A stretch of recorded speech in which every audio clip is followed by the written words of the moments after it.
Hoje, o Mídia News entrevista o prefeito eleito Abílio Brunini.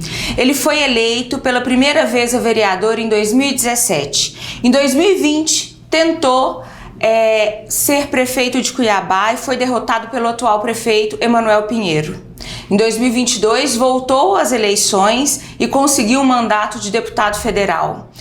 Hoje, 2024, conseguiu ser eleito a prefeito de Cuiabá.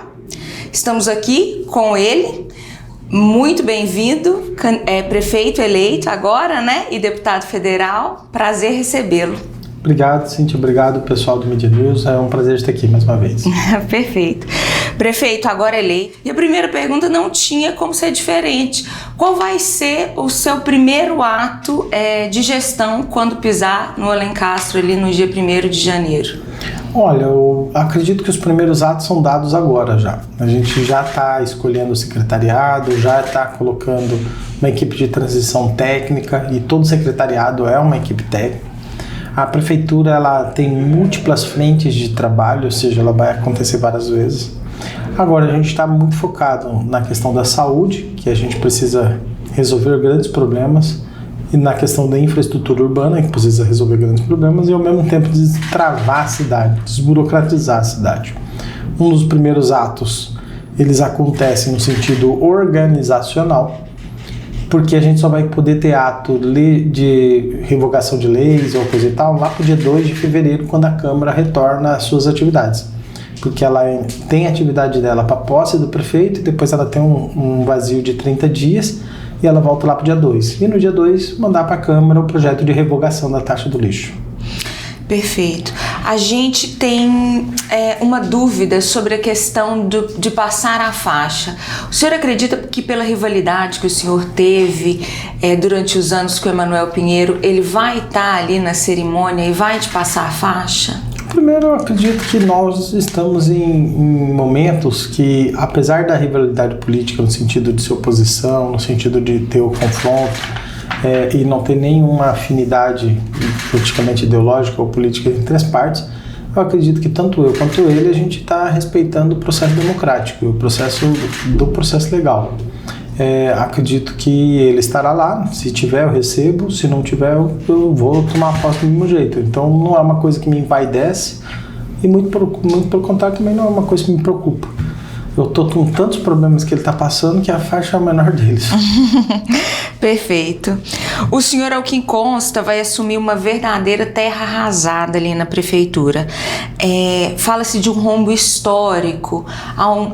O TCE aponta 1,2 bilhão. E pode ser até maior, né? O que o senhor pretende fazer concretamente no primeiro ano de gestão a respeito desse rombo? Eu estou tendo informações de números e agora a gente está tendo acesso aos dados da saúde, e isso está me preocupando muito. Então, São Benedito, com uma situação, tem um hospital São Benedito e o HMC, que estão dentro da empresa Cuiabana, com um rombo muito grande, estou muito preocupado com essa situação da empresa Cuiabana, e também estamos preocupados com as dívidas da saúde. A última vez que eu vi, passava de 350 milhões de reais em dívidas na área da saúde, e essas dívidas são dívidas de curto prazo, ou seja, são dívidas que têm que ser quitadas para a saúde não parar. Ou quitada, ou negociada, alguma solução tem que ser dada para que a saúde não pare. E a gente já está vendo a saúde parar, ela já está entrando em colapso. Recentemente algumas empresas já paralisaram, cirurgias eletivas que estavam na casa de 400 cirurgias por mês, agora já está na casa de 40 cirurgias por mês. Então ela está entrando em colapso e isso está muito preocupante. Então eu estou preocupado com a dívida da saúde, que é uma dívida prioritária. E essa dívida da saúde é o quê? Com fornecedores? Dívida da saúde, ela está com médicos, com hospitais, com fornecedores, com materiais, com a credibilidade de compra de licitação. Então a gente vai ter grandes problemas em relação a isso. Só para você ter noção, médicos da urgência e emergência do HMC estão reclamando de pagamento, profissionais da área dentro do HMC estão reclamando de pagamento, não está se pagando o direito trabalhista dessas pessoas junto ao INSS.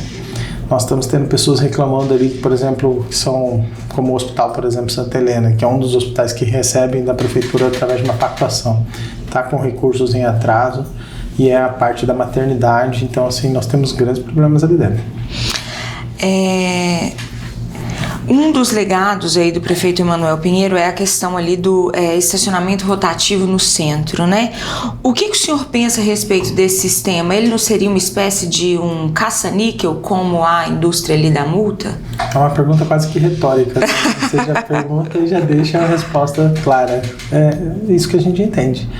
A gente entende que ela precisa ser revista. E como fazê-lo? Primeiro é que a empresa já está reclamando de falta de repasses do município e ela também não fez parte dela, da pacto dela, que seria a construção, inicial construção do mercado municipal ali, que vai ser estacionamento e várias outras coisas. Isso não foi feito. Então a gente vai ter que pedir para a Procuradoria verificar quais os procedimentos que a gente pode adotar. Se não for passível de uma solução, a revogação desse contrato vai ser o principal caminho. Eu não posso afirmar se é a saída da empresa, se é a renegociação, se é a mudança do procedimento, porque eu preciso de uma opinião da Procuradoria, pois já se trata de uma licitação consolidada com acordos firmados. E como existe questão do direito aí, eu preciso aguardar um posicionamento, mas o nosso desejo é mudar mesmo essa posição. Do estacionamento, perfeito. O senhor já iniciou ali, nessas primeiras semanas após eleito, um embate com a Câmara por causa dessas eleições da mesa. O senhor não teme que isso pode prejudicar a relação do Legislativo com o Executivo já no primeiro ano? Não temo. Entenda bem, o que prejudica a relação do Legislativo e Executivo é quando a relação ela é corrupta e ela é ruim para a população. Isso é o que prejudica. Uma relação que seja transparente, lícita e correta, ela não traz um prejuízo de relacionamento. Ela traz um fruto muito melhor, que é um desempenho voltado às coisas públicas, aquilo que a população precisa. Eu não posso ter uma relação com a Câmara baseada em esquema de corrupção ou coação ou qualquer outro sentido. Eu não posso. Da mesma forma que a Câmara não é subserviente ao Executivo, o Executivo também não pode ser subserviente ao Legislativo. Existe a necessidade que ambos, de forma independente, trabalhem juntos para a sociedade. E quando a gente percebe que algumas conduções são para um sentido que não são para trabalhar junto para a sociedade, mas são de trabalhar para próprios interesses, aí a gente tem que acender um alerta e tem que mudar a postura mesmo. O senhor chegou a falar que não iria permitir que a mesa diretora fosse ocupada por parlamentares que têm ligação com o Comando Vermelho. Como que é isso? Como que o senhor ficou sabendo disso? É que, sequencialmente, nós estamos passando por um momento complicado sobre a Câmara Municipal. Só para você ter noção, o chefe de cerimonial foi preso pelaquela operação junto com o Paulo Henrique. Você lembra disso? Ragnatella. Então, teve essa operação, o chefe de cerimonial da Câmara foi preso, era um dos principais envolvidos, nomes de gabinete de vereadores foram presos, envolvidos, um dos vereadores ainda está preso, existe agora uma expansão dessa operação, tinha envolvimento com líderes do comando, inclusive, eu acho que Dallas, alguma coisa assim, não sei o que era um bar. Eu não frequento, então não sei. Então, e essa operação ela vai desencadeando uma série de ações. E a gente tem percebido que existe outras articulações. E a gente já passei essas informações para um delegado, já passei essas informações. Por se tratar de pessoas politicamente expostas, elas correm em sigilo, eu não posso citar os nomes. Você sabe que eu gosto de citar os nomes, eu gosto de partir para cima, não é o meu problema.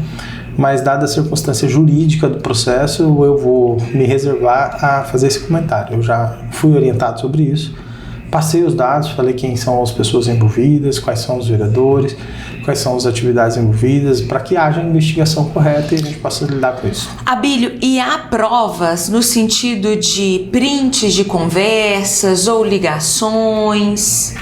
Há provas de que existe um processo em andamento. Alguns vereadores me delataram essa informação, não posso citá-los também. Então, assim, muita gente fala, mas fica falando, cadê a prova? Cabe ao acusador o ônus da prova. Por isso a gente está tendo cuidado em acusar quem, e acusar aqueles. Então a gente vai da forma correta. O que eu digo assim, não é para comprometer ninguém. Claro. Eu deixei essas informações hoje, inclusive lá na inauguração da delegacia, eu deixei claro algumas coisas dessas. Eu falei que, inclusive, parece que um dos envolvidos da operação do Dallas estaria sendo um dos articuladores desse processo. Tá? A gente já passou essas provas, já passou esses dados, agora a gente está aguardando. Vamos ver o que vai dar.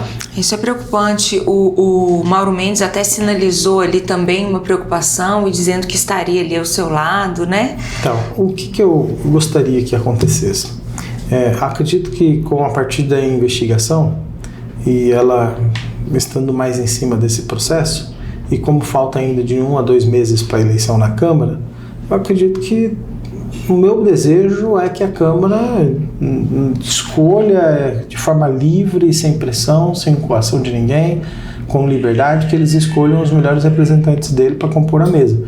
Se vai ser fulano, ciclano, se é a pessoa que eu estou sugerindo, se vai ser outro, a decisão é deles, é da Câmara. Agora, o que eu não posso realmente é ficar de braço cruzado assistindo uma organização criminosa ou um outro grupo político com interesses escusos assumirem essa liderança da Câmara e depois ficar com a faca no meu pescoço tentando conseguir alguma coisa na prefeitura. Entenda bem, o Legislativo ele tem um poder muito grande em cima do Poder Executivo.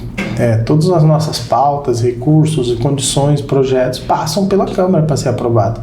Nossa mudança, até mesmo na estrutura do secretariado, no caso de alteração do lotacionograma, vai passar pela Câmara para ser aprovado.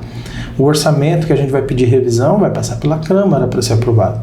Se a gente tiver uma Câmara que coloca o pé na porta, que não ajuda, que atrapalha e que pede uma troca de interesses e, de repente o presidente da Câmara, se ele estiver envolvido em alguma facção criminosa pedindo para a gente fazer coisas que a gente não quer, a gente não vai fazer. E pode ser que o prejuízo seja que os nossos projetos também não passem lá, porque pode não pautar, pode não colocar em andamento, pode segurar. Então, assim, a gente preocupa porque a gente já está numa crise econômica. Né? Na verdade, você quer uma governabilidade, né? Não é só governabilidade, não é só isso, porque a governabilidade ela tem que ser feita de uma forma respeitosa, tá? Manoel tem governabilidade, e circunstâncias que são as coisas. Tem um vereador preso porque conseguiu fraudar um esquema dentro de uma secretaria do Manoel, que é a Secretaria de Ordem Pública, que deveria ser uma secretaria super protegida, segura e etc. Não é. Então, mas ele tem governabilidade. Ele aprova os projetos dele, ele aprova o empréstimo, ele aprova a taxa do lixo, ele aprova não sei o que, ele tem governabilidade. Por isso que eu estou te falando que não é só governabilidade. É a forma como que a gente vai ter a governabilidade. A gente não quer ter governabilidade a troco de uma negociata que traz prejuízo à população. A gente quer ter governabilidade a troco de uma população e os seus representantes que agem com transparência, com licitude, com a forma correta de se fazer. Abílio, pode até ser meio boba a pergunta que eu vou fazer agora, mas a Samantha, ela já foi, Samantha, sua mulher, vereadora mais eleita nessa eleição, ela já foi assediada por algum desses grupos ali? Não. Ele já... Isso é lógico, né? Não, né? Samantha não é... Ela, de modo algum, ela vai votar em qualquer outro lado. E lógico que essa pergunta deveria ser a ela, mas como não tenho ela aqui na minha frente, como que ela está acompanhando e vendo isso tudo? Esse legislativo talvez querendo caminhar para hostilizar a sua gestão, né? A Samantha, ela tem uma percepção muito boa. Eu acho que não sei se ela já veio aqui. Já. Ela tem uma percepção muito boa, ela é muito crítica, ela é muito observadora. Ela sabe ler muito bem as pessoas e as coisas como são, e ela tem me dado vários apontamentos. Falou, isso aí não perde tempo conversando com esse daí não, que não vai adiantar, porque o caminho desse daí é diferente do nosso. Então, assim, ela tem essa visão muito mais apurada. Acho que as mulheres têm essa facilidade de ler as pessoas, de entender as pessoas. Então, isso tem ajudado bastante. E é justamente por causa dessa leitura dela que a gente tem feito mudanças importantes. Você percebe que o nosso secretariado está hoje muito significativamente o número de mulheres representando, e isso é influência da Samantha, é influência da Tenente Coronel Vânia, no sentido de falar, olha, vamos dar mais oportunidade para as mulheres, vamos mostrar que elas são muito capazes e elas são muito preparadas, e a gente faz um secretariado técnico, não é um secretariado político. Cada pessoa que a gente coloca, a gente observa todas as qualidades dessa pessoa para estar ocupando espaço. Não é só uma questão de gênero, é uma questão de capacidade mesmo para a gente poder estar operando. E toda vez que a gente tem a mesma capacidade entre homens e mulheres e a gente pode escolher as mulheres, a gente tem escolhido as mulheres para estimular a participação da mulher na política, na sociedade e tudo mais. E a gente entende que essa mudança conceitual ela é importante para servir de exemplo. Eu fico pensando o seguinte: imagina aquela criancinha que está lá na 4ª série e vê uma secretária forte fazendo um trabalho legal. Ela fala, eu quero ser uma secretária. Quando ela vê uma vereadora forte fazendo seu trabalho legal, ela fala, eu quero ser uma vereadora. Porque ela se inspira em super personagens, exemplo, né? Em super heroínas que ela gostaria de se espelhar e ser. Então, acho que essa é a ideia. E até mesmo quando a gente sugeriu à Câmara Municipal que tivesse 5 mulheres na presidência, e se o Chico depois aceitar remodelar para 7 membros a presidência, colocar 7 mulheres lá, seria até para pagar um pouco essa Casa dos Horrores e de repente fica a Casa das 7 mulheres ou a Casa das 5 mulheres. É que sabe, 7 mulheres é um termo é uma novela. Então, mas eu falo no sentido de ser a casa de todo mundo e os homens eles entenderem que por muitas vezes a mesa diretora foi 100% masculina e ninguém nunca falou nada. Agora que se discute a possibilidade de ser 100% feminina, alguém fala, mas por que 100% mulher? Porque todas as vezes foi 100% homem e ninguém reclamou. Então, não se trata de ser 100% mulher ou 100% homem, se trata de fazer um marco histórico. Nenhuma Câmara do Brasil teve uma mesa diretora de 100% mulheres. É porque quando aconteceu de ter um número significativo de mulheres, elas não tiveram as mesmas oportunidades de ocuparem os espaços que hoje têm. E nós temos hoje, na Câmara Municipal, alguns fatos históricos. A Samantha foi a mulher mais votada da história da Câmara. Além de ter sido a mais votada, ela foi a primeira vez que uma mulher foi a mais votada entre todos os candidatos, entre homens e mulheres. Além disso, é a primeira vez na história que tem 8 mulheres na Câmara Municipal. Nunca teve. E elas são muito diferentes. Elas representam várias partes da sociedade. Se você pegar o perfil da Catiúcia, por exemplo, é um perfil muito diferente da Samantha, da Maísa. A Catiúcia entende um lado de servidor, um lado de comunicação, outra área. A Maria Valone entende outra atividade. A Baixinha, incrível, ela entende outra atividade. Então, assim, a gente tem muitas áreas da sociedade sendo representadas ali naquelas 8 mulheres. Não é só o perfil feminino, é um perfil da sociedade que a gente quer estimular. E quando a gente percebe essa possibilidade de fazer o mesmo no nosso secretariado, a gente busca essa mudança de conceito. Só para você ter noção, ontem nós sugerimos preparamos, porque a nomeação só acontece no dia 2, né? Então a gente já sugeriu a Radassa como secretária da mulher. Alguém me falou, mas poxa, a Radassa como secretária da mulher, ela nunca trabalhou na Maria da Penha, por exemplo. E muitas vezes a pessoa fala que a secretária da mulher deveria ser alguém que trabalhou na Maria da Penha. Eu falei, não, a gente tem que mudar o conceito da coisa. Nós não queremos uma secretaria da mulher que sempre fique falando só da violência contra a mulher. A gente precisa falar sobre a violência contra a mulher, mas a gente precisa também promover a mulher. Falar das qualidades, falar das coisas boas, falar das atividades que ela é capaz, falar da participação dela em todos os setores, falar da mulher no esporte, falar da mulher no trabalho, da mulher nas suas atividades, falar das mulheres como líderes da sociedade, sabe? Eu acho que ela tem que ser mais expansiva nisso. E essa mudança de conceito, a gente começou a discutir com a Radassa ontem. Eu falei, Radassa, você fez uma coisa que eu achei incrível, que quando você foi comandante do 3º Batalhão, por exemplo, e olha, a Radassa comandou o 3º Batalhão, que é enorme, de gestão ela entende, de organização ela entende. E lá no 3º Batalhão, ela teve um papel que expandiu a sua função inicial. A função do 3º Batalhão seria dar segurança para aquele espaço, certo? Mas ela foi lá e foi para a questão comunitária, trouxe atividades esportivas para dentro do 3º Batalhão, capoeira, boxe, artes marciais, futebol e outras coisas, e foram incorporando, de modo que o 3º Batalhão virou quase um equipamento comunitário para a população no entorno. E isso trouxe a criança, o adolescente, o jovem, para dentro de uma área de segurança, onde esses jovens e adolescentes eram assediados pelas facções criminosas. Então, imagina, ela fez aquilo que a gente tem no nosso discurso, que o bom uso expulsa o mau uso. Então, quando eu comecei a observar essa criatividade, essa vontade de fazer as coisas, eu falei, cara, ela vai encaixar certinho na secretaria. Olhar além do horizonte. Transversal. A gente não quer uma secretaria que fique só no seu quadrado. A gente quer uma secretaria que invada as outras secretarias. E aí eu falei para ela, Radassa, eu gostaria que você entendesse assim, quando o assunto for a mulher nas suas questões de vulnerabilidade, no caso da vítima de violência contra a mulher, ou feminicídio, ou coisas do gênero, eu quero que você faça uma relação excelente com a Vânia na assistência social, e aí as duas secretarias ajudam esse ponto. Quando a gente tiver que falar sobre a mulher no esporte, a mulher e a Secretaria de Esporte se juntam para poder defender a pauta ali. Quando for a questão da cultura, se junta com a cultura. Quando for na educação, na saúde. Então é uma secretaria que eu quero que tenha relações transversais. E as demais secretarias a gente quer fazer a mesma coisa. E eu precisava de alguém que fosse assim, dinâmico, que se vira para poder fazer isso. E ela é. E mais uma coisa que eu achei incrível. Ela está gestante. O bebê nasce dia 21 de dezembro.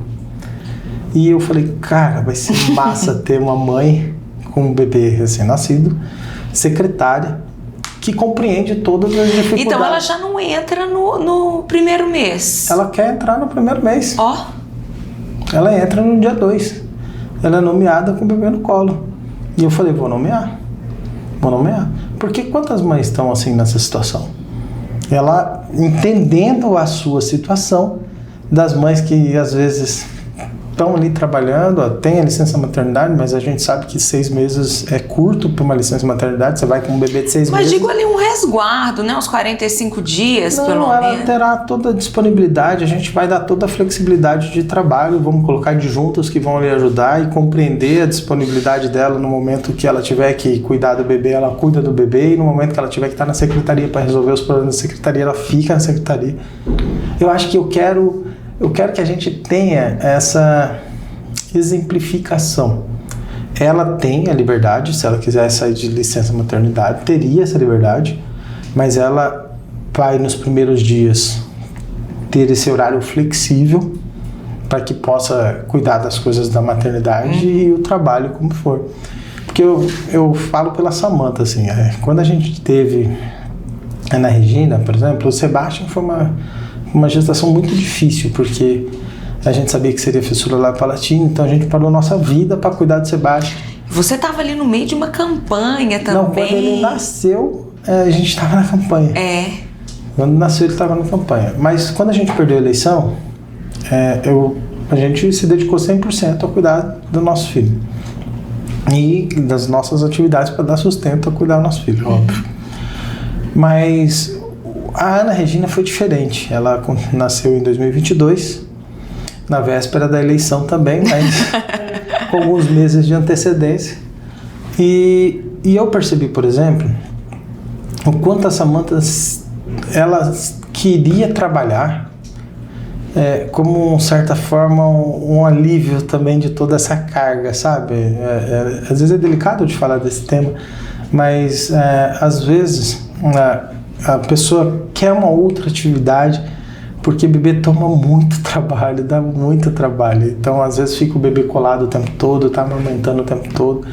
E às vezes ela queria uma atividade complementar para poder ter um alívio mental, inclusive todo esse estresse, essa carga.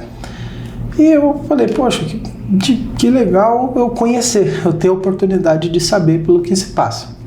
E quando veio a Radassa nessas circunstâncias, eu falei, cara, a Radassa vai ajudar muita gente a compreender todas essas circunstâncias e todos os complexos que tem dessa questão da maternidade, o trabalho e todas as outras faces da Secretaria da Mulher.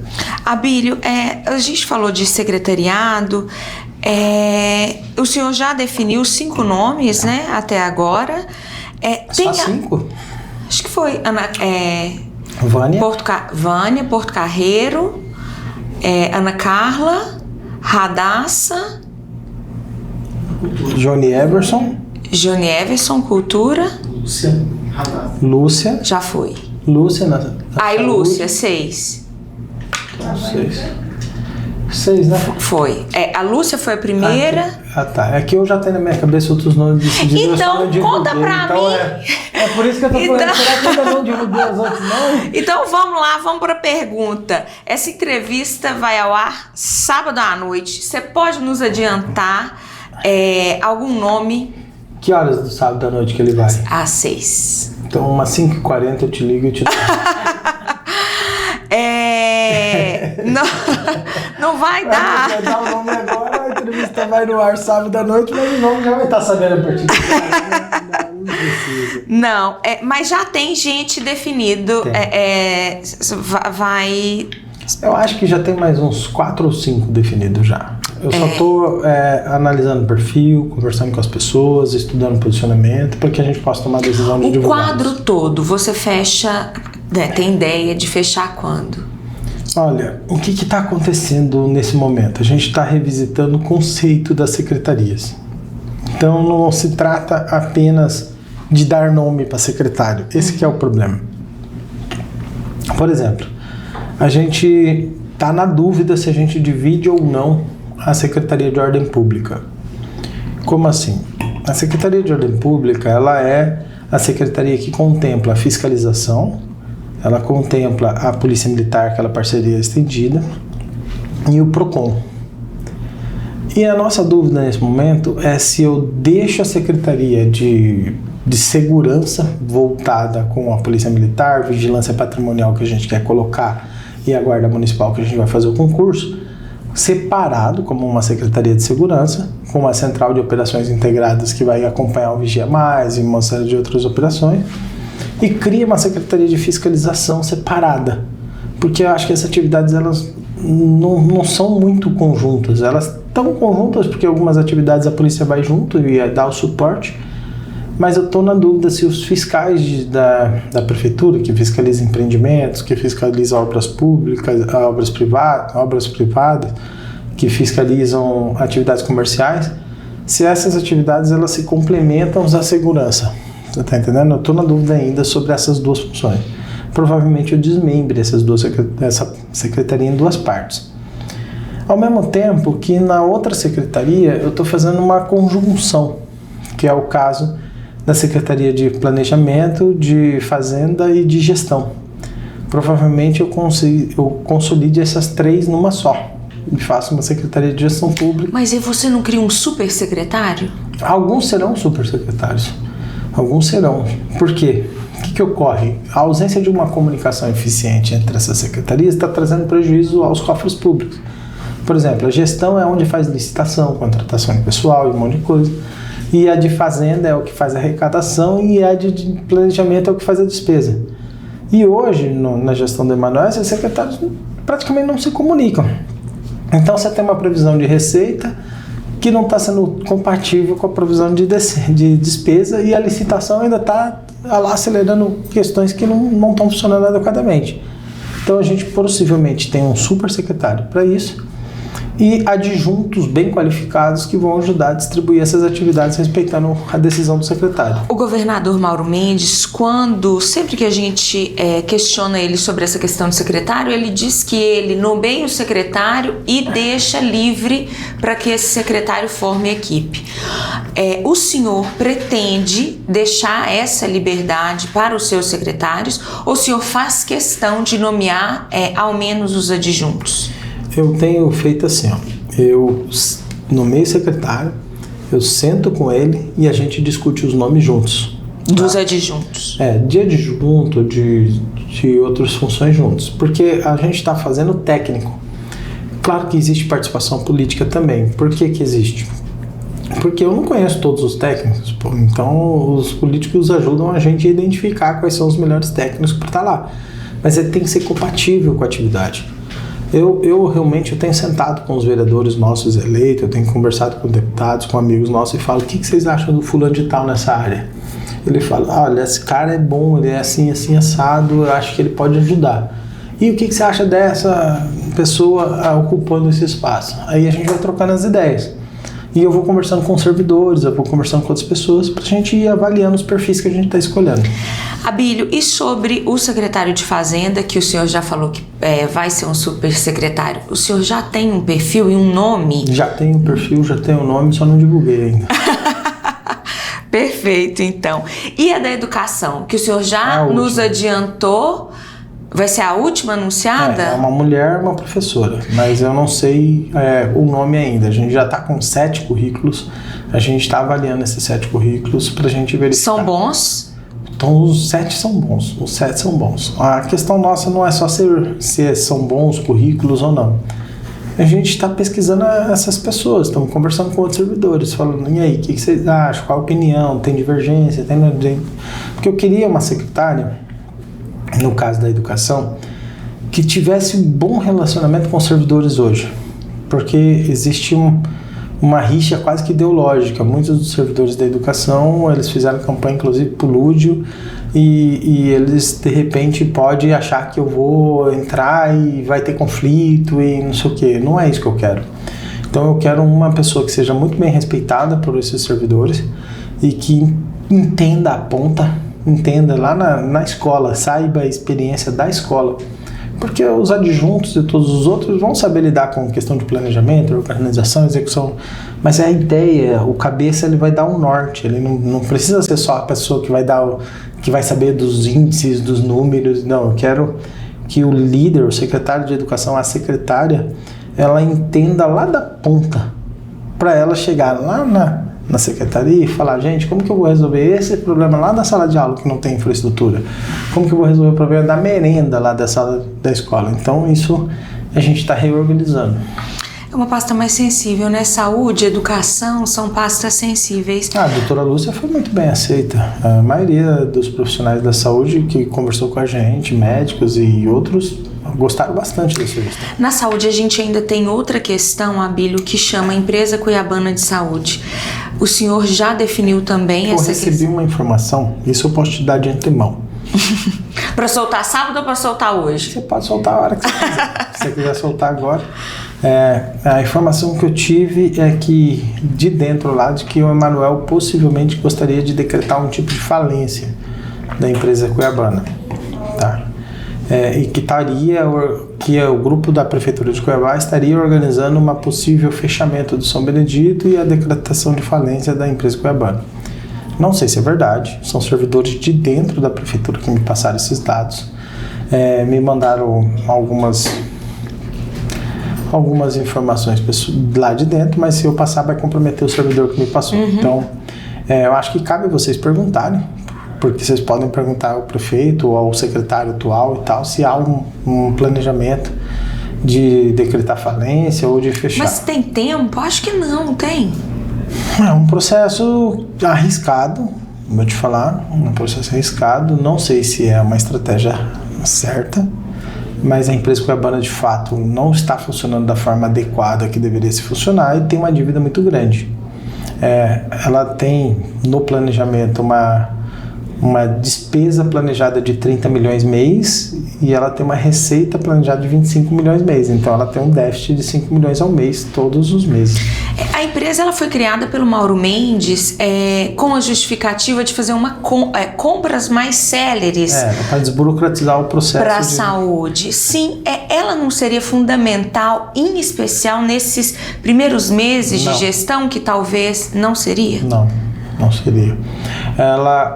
Se a gente assumi-la, nós vamos fazer um processo de simplificá-la, de deixá-la mais simples, para que a gente possa passar para a Secretaria de Saúde mesmo essas atividades para combater a corrupção que está acontecendo lá dentro. Uhum. A corrupção dentro da empresa Cuiabana é uma das maiores corrupções da história de Cuiabá em qualquer uma das áreas.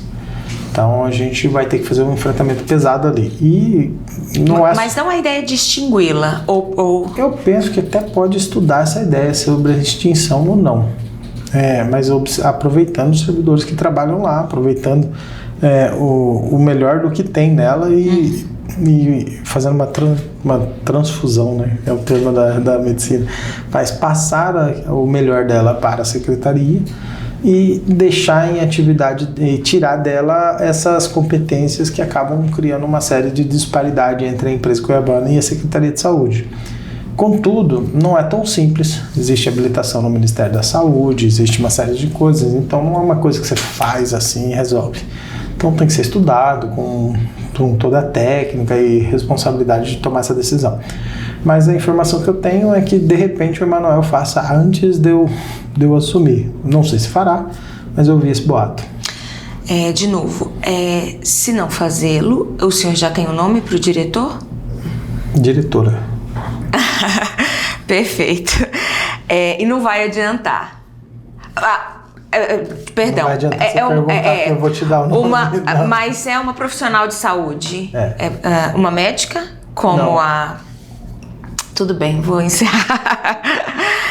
O senhor já tem uma noção de quantos servidores comissionados estão contratados nesse momento na gestão Emanuel e quantos o senhor pretende exonerar quando tomar posse? A gente está levantando essas informações.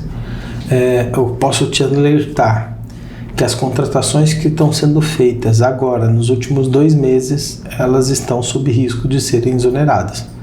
Porque a gente recebeu informações que a Prefeitura de Cuiabá estaria nomeando as pessoas a pedido de vereadores para que depois que a gente assumir a Prefeitura, esses vereadores eles pedirem para a gente só manter.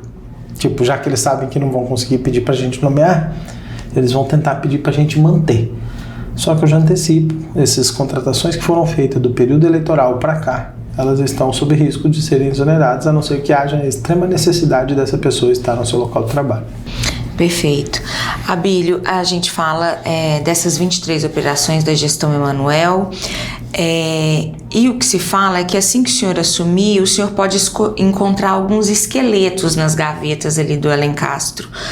O senhor vai fazer essa devassa nas contas da prefeitura? Olha, a gente vai fazer 2 formas assim. Nós temos dentro da controladoria, da ouvidoria, os instrumentos que fazem auditoria e investigação e nós vamos fortalecer esses instrumentos para que possa fazer essa parte.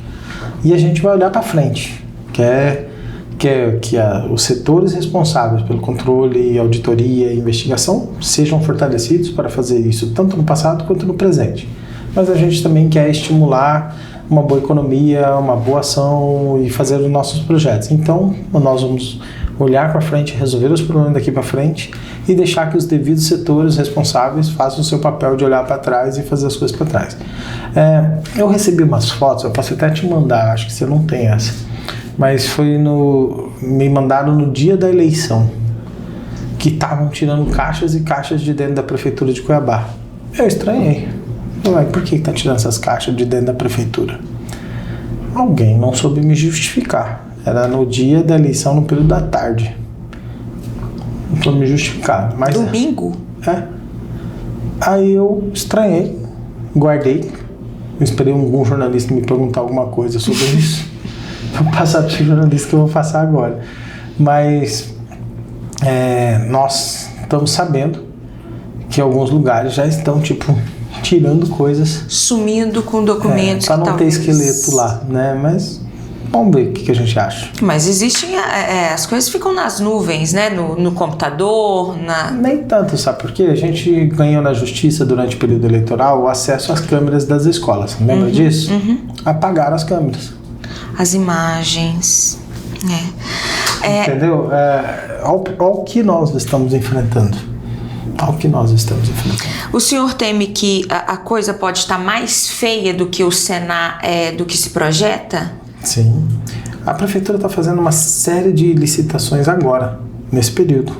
Você sabe que não é correto se fazer nos 2 últimos meses de mandato, a não ser que fosse algo extremamente urgente para não trazer prejuízo à população. Mas durante esse período a prefeitura está fazendo licitações que a gente está tendo que entrar no Tribunal de Contas e pedir para que suspenda essas licitações. E até para justificar, tem licitação lá que é para 10 anos. Nos 2 últimos meses de mandato, o cara está fazendo uma licitação de 10 anos, não é emergencial, é uma licitação que deveria respeitar o próximo legislador. está tomando medidas que podem impactar o mandato do próximo legislador, do próximo prefeito. Né? Então, assim, isso me preocupa. A gente vai ter uma reunião com o Tribunal de Contas sobre esse tema e vamos levar essas situações lá que está sendo levantado pela equipe de transição. Eu não esperava que a prefeitura, no término de mandato, estivesse fazendo atitudes como essa, mas... Abílio, você espera sentar com o Emanuel em algum momento? Acredito que é necessário, independente de rixa política ou qualquer coisa, vai ser necessário. Antes mesmo da posse, eu vou ter que ir lá sentar, conversar com ele. Mas eu vou sentar com os dados primeiro. Eu não estou com eles todos na mão. Então eu quero chegar lá e falar, pô, cara, você vai fazer isso aqui agora? Eu vou ter que entrar na justiça mais uma vez? Então, eu espero que ele mude a sua postura nos últimos dias aí, reveja, pelo menos assistir essa entrevista, reveja a sua postura, porque não é bom. Ele já está saindo da prefeitura. Agora, criar dificuldade pra gente ter que ficar judicializando contratos, pra gente ter que... não é bom. E isso me faz pensar até mesmo na procuradoria do município, porque o procurador ele tem esse papel de informar ao prefeito que durante esse período ele não deve seguir esse procedimento. Então eu tenho que conversar com o procurador aí, em exercício, porque são servidores de carreira, falar, poxa, procurador, você está orientando o prefeito, ele está desrespeitando o parecer da procuradoria, tem que conversar com o controlador, o auditor, etc. Falar, poxa, vocês estão orientando o prefeito? Porque se sabe que durante esse período não é recomendado que se faça isso, está fazendo por quê? Né? Então, essas pessoas que estão lá, pregoeira, todo mundo, porque são pessoas que são de carreira, que deveria se atentar ao processo que a gente está num período de transição. Então, se eles estiverem fazendo a recomendação e o prefeito estiver fazendo de sua própria vontade, aí é outra história. Agora, se esses caras também não estão ajudando, porque não tem como ele fazer a licitação sozinho, né? Eu imagino que existe uma rede de pessoas que estão subsidiando esse posicionamento que ele está fazendo. Perfeito. Para a gente finalizar, para além da educação e da saúde, nós temos a questão dos buracos de rua, né? E essa manutenção da pavimentação. De que modo que o senhor pretende resolver isso? Essa semana o senhor chegou aí na Assembleia para pedir a emenda para os deputados. Como que foi essa conversa? Então, eu lembro de uma proposta na campanha do Botelho de que os deputados, que a solução para a questão da pavimentação asfáltica era que cada deputado ia mandar 5 milhões de emenda para pavimentação. Eu fui lá na Assembleia e falei, poxa, é uma boa proposta, Nós vamos pedir então aos deputados que cumpram com essa proposta também, porque eles provavelmente não fez porque era só o Botelho, né? Eles fizeram uma proposta como essa, porque eles amam Cuiabá e querem ajudar a nossa cidade. Então eu fui lá, conversei com todos eles. Conversei com o Botelho, tem um vídeo até que eu tô falando com ele, o Botelho tá rindo. Eu falei, pô, Botelho, a sua proposta é muito boa, eu quero que você me ajude a pedir para cada um desses deputados aqui 5 milhões da emenda deles pra gente soltar com ele. Ele deu uma risada e tal. Eu falei, não, E tem uma foto também do senhor com o Lúdio. Conversei com ele, pedi as emendas dele também. Jogo zerado, assim, depois que terminou as eleições. Não é uma questão de jogo zerado, é o meu papel institucional, pô. Imagina, eu sou o prefeito eleito, eu serei o prefeito de Cuiabá. Eu tenho que falar com eles. Eu cheguei pro Lúdio e falei, Lúdio, tem pautas que para você são caras e importantes. Você falou, inclusive, de recursos que você quer destinar à saúde de Cuiabá. Eu venho deixar aqui claro para você que, independente das nossas diferenças ideológicas, você vê que ele está até de braço cruzado, assim, conversando. Falei, independente das nossas diferenças ideológicas, eu quero dizer para você que você é um deputado eleito da nossa cidade e você também teve uma votação muito significativa no segundo turno, ou seja, uma boa parcela da população votou em você porque você fosse o prefeito. Não aconteceu de ser a maioria, mas foi uma boa parcela da população. Não vamos deixar essa população desassistida. Mande suas emendas, nós vamos aplicar suas emendas em Cuiabá e vamos dar o seu crédito, não tem problema nenhum. Você mandou a emenda para cá e eu executei as suas emendas, não tem problema nenhum. Não é que zera o jogo. Futuramente ele disputa a eleição novamente contra mim ou contra qualquer pessoa que seja. Mas eu acredito que é respeitar o eleitor dele, isso é importante, é respeitar o eleitor dele, é respeitar a representatividade dele na Assembleia como um deputado eleito, assim como o Botelho, assim como os outros. As nossas diferenças vão continuar existindo. Nós temos pautas ideológicas que nós somos totalmente contrários um ao outro. Mas se ele quiser ajudar a Cuiabá, por que eu vou negar? uma relação institucional, né? Mas e sobre a questão da pavimentação? Eles se comprometeram? Como é que já se comprometeram, alguns já se comprometeram, nem todos comprometeram com 5 milhões como estava sendo dito. Alguns prometeram 2, alguns prometeram 1, alguns prometeram mais. O governo do estado de Mato Grosso, a gente já iniciou um bom diálogo sobre isso. E eu vou falar para que o governo tem porta aberta para escolher onde ele quer investir em infraestrutura. Nós vamos ajudar esses investimentos de infraestrutura do governo do estado. Nós vamos abrir um relacionamento muito transparente e, de certa forma, até conectado da saúde de Cuiabá com a saúde do governo do estado. Tivemos uma reunião com o Otaviano Pivetta, que dentro dessa reunião a gente teve a secretária de saúde, a intervenção, o governo. A gente já fez esse papel, eu e a doutora Lúcia. Nós fomos no Ministério Público, falamos com o promotor, falamos com a intervenção, falamos com o governo do estado, vamos falar com o Tribunal de Contas, vou conversar com o Poder Judiciário. A ideia é que a saúde de Cuiabá ela seja blindada por um serviço técnico, transparente e de 4 mãos, sabe? De todo mundo junto em defesa da saúde de Cuiabá. Eu acredito que nós não vamos fazer nenhum tipo de proteção de qualquer participação. Todos que quiserem participar, transparente, técnico e de forma para ajudar, será bem-vindo. E eu acho que o Ministério Público teve um excelente papel em defesa da população nesse processo. O Poder Judiciário também teve um papel importante. A intervenção também teve um papel importante. Eu gostaria que boa parte dos membros da intervenção venha a compor a Secretaria de Saúde também. Porque a Carmona pode ser a diretora da empresa? Não passou pela minha cabeça ainda não, mas é uma boa sugestão. Eu não sei se ela ia querer, porque eu mesmo, se fosse eu teria pensado 2 vezes, porque é muita coisa para resolver, mas eu penso que, assim, a experiência de quem passou por lá, num momento tão intenso e inseguro, porque você não podia fazer mudanças radicais. Você sabia que você tinha 3 meses ou 6 meses, logo o outro gestor voltaria, então você ia sair. Então é diferente de pensar numa saúde para 4 anos e você pensar numa saúde para 3 meses. Então eu defendo que muitos deles não conseguiram agir da forma que poderia agir. Agora eu quero ver se eu trago boa parte da equipe da intervenção. Eu acho que eles são muito competentes. Se eles tiverem uma disponibilidade de tempo maior para a gente poder fazer e a gente poder organizar uma participação, eu acho que é importante. Perfeito, Abílio, era isso. Obrigado. O senhor quer deixar mais algum recado? Não, obrigado, tá tudo certo. Eu só quero dizer que quando você for comer baguncinha ali, chama a gente. Vamos no Padilha. Obrigada, prefeito.